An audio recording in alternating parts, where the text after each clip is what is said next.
going on, Jets fans? Welcome into the Jets Report. I'm your host, Patrick Siepman, and with the NFL Draft just over a week away, I wanted to go over all the latest news, rumors we are hearing about the New York Jets and who they could be possibly selecting in round one of the NFL Draft. So coming up, a new draft target could be on the table for New York. They're also eyeing Shemar Stewart, which would be a ballsy pick at number 7.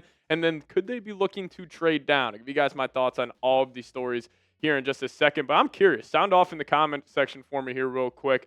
Who is your favorite player on the Jets right now?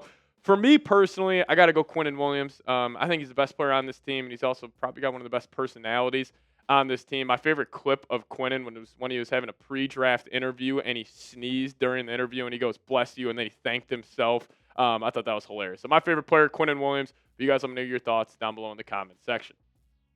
All right, so CBS Sports, they put out their latest mock draft, and they had the New York Jets going a little bit of a shocking move here, and they had them taking LSU offensive tackle Will Campbell. Now, all of the latest mock drafts we have seen, it's either Harmon or Tyler Warren, but CBS tried to switch it up with this one, and they went Will Campbell, and this is what they had to say. The Jets began this mock draft by reinforcing the trenches with LSU left tackle Will Campbell. Some have concerns about his arm length, but the tape speaks for itself, and that is definitely the biggest concern with Will Campbell. A lot of people are questioning if his shorter arm length, can his game still travel to the NFL level. I still believe it will, and there's also a possibility that Will Campbell could kick inside. But with the way the Jets offensive line shakes out, if you're making this pick at number 7, you should be fully certain he would be your right tackle of the future. And, his PFF grades playing the SEC last season are pretty solid.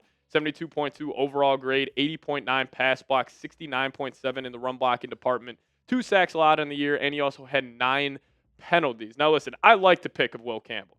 Would I love it? Probably not, just because of the concerns you do have with the arm length. But I still think he's a great football player. You go turn on that tape. This guy dominated SEC edge rushers all of last season. So I would like to move, but here are still my top prospects at pick number 7. Number 1 for me, I'm still going Harmon.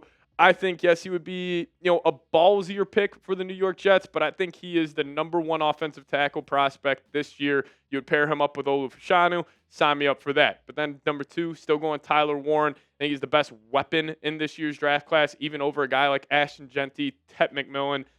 Travis Hunter's number 1 there. But in terms of just pure offensive weapons, I think Tyler Warren's number 1 for me. Then I got Will Campbell at number 3. And then number 4, Jahdae Barron. I was just talking with producer Dylan before we started filming the show. Not only in terms of a surprise Jets draft pick, I think this could be the shocking dark horse move of the entire first round when we're sitting there and maybe Membu's still on the board, but then a shocker comes across the screen where it's like, oh no, the Jets are actually taking Jahdae Barron. It would be a very Aaron Glenn pick. You obviously get that cornerback next to Sauce Gardner, extremely versatile football player. So we'll talk about Jahdae Barron a lot more on our future show. But here are my top 4 draft prospects for the Jets at pick number 7 right now. But I want to see this about Will Campbell. He's on the board at pick 7. What say you? Would you draft Will Campbell? Give me a D for draft. Give me a P for pass. You guys let me know your thoughts down below in the comments section. I think I'm still doing it. I would just, again, be a little wary about taking Campbell at pick number 7. You guys let me know. D for draft or P for pass.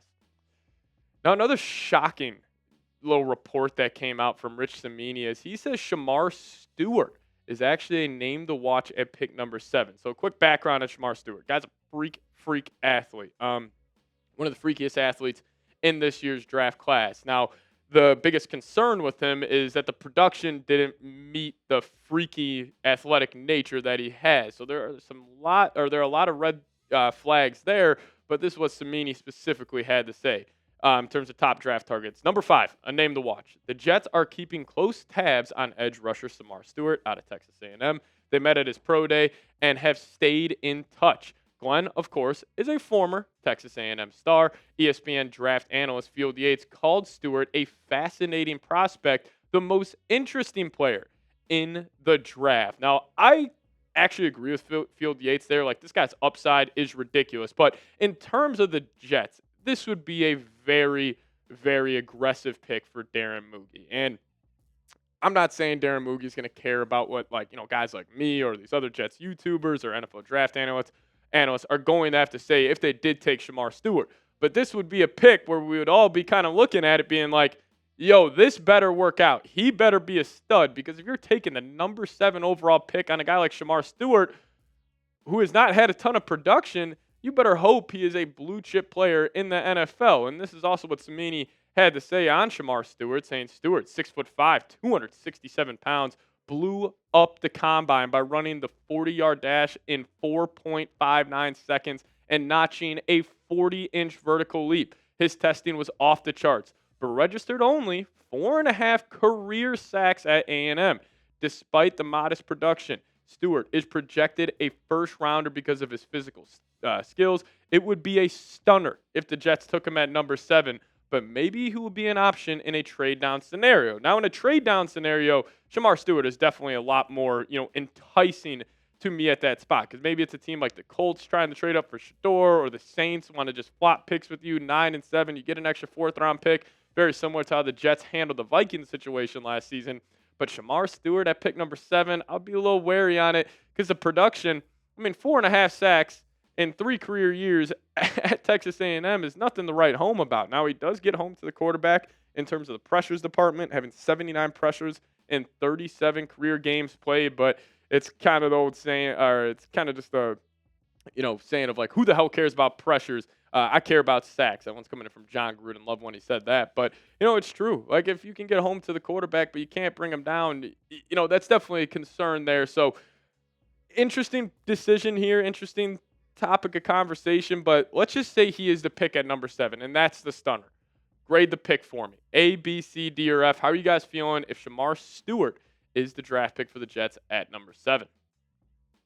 Now, I do want to wrap up today's show talking about Derrick Harmon because the Jets had him for a top 30 visit this past weekend. And could this indicate that the Jets could be looking to trade down?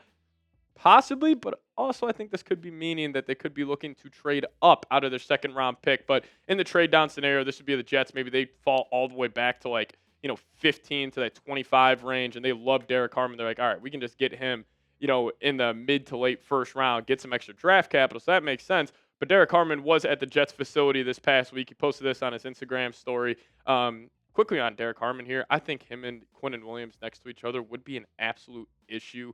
You still got Jermaine Johnson on the outside of that defensive line. Will McDonald, you would have one of the better front 7s. Plus, with Jermaine Sherwood, Quincy Williams, you would have one of the most physical front 7s in the National Football League. And, this past season, filled up the stat sheet, man. 55 pressures in 14 games played. And the 5 sacks you see, it really should have been 8.5, 9 sacks. He had a lot of missed opportunities, but he's still done a great job of just getting a home to the quarterback. But what I think this Derrick Harmon visit actually means, I don't think it's a trade down situation. I actually think it could be a trade up situation where the Jets have that pick number 42 in the 2nd round. And maybe the draft's going along and you got a team like the Minnesota Vikings at pick number 24. They only have 4 draft picks. Maybe you call Minnesota and say, hey, we'll give you that extra 4th. We'll give you our 3rd. We'll give you also 42. We move all the way up to 24. And what if we're sitting there at the end of the 1st round? It's like, oh, snap, the Jets, we got Armin Membu. We got Derrick Harmon. Our offensive and defensive line are literally set for the future. Maybe that's what they're thinking of, getting a little aggressive. But speaking about getting a little aggressive, Ian Wrapup tweeted this out. Michigan defensive lineman Mason Graham, one of this draft's elite prospects, is visiting the Jets tomorrow. New York Jets have spent a considerable amount of time with Graham, including formal interview at the Combine, dinner the night before his pro day, and now the top 30 visit. I don't think there's a chance he's there at 7, but if he is above Armin Membu and Tyler Warren for me. I think it's unlikely. However, what if the Jets are calling the Jacksonville Jaguars as we speak right now, and they're just like, hey, we'll do whatever it takes to move up to 5. We'll give you, what if it's just like pick number 7, they're extra, maybe a 3rd, maybe an extra 4th, or maybe they just say, screw it, we'll give you pick number 42. We'll go up and we'll land Mason Graham. They got Mason Graham, Quinnen Williams. That would be the best defensive tackle duo in the league from day one. But I do think this is very interesting that the Jets are spending a lot of, of their time working a guy like Mason Graham, who all mock drafts are indicating he won't be there at pick number 7. So pretty interesting stuff there to keep your eyes out on. But that's the end of today's show. We appreciate all of you guys for tuning in. And if you guys did make it to the end of today's show, hit me with a Go Jets down below in the comments section. Appreciate all the real ones watching this entire thing. Also, friendly reminder, hit that subscribe button on the way out. Keep you guys up to date around everything on your New York Jets. We'll see you guys next time. As always, go Jets.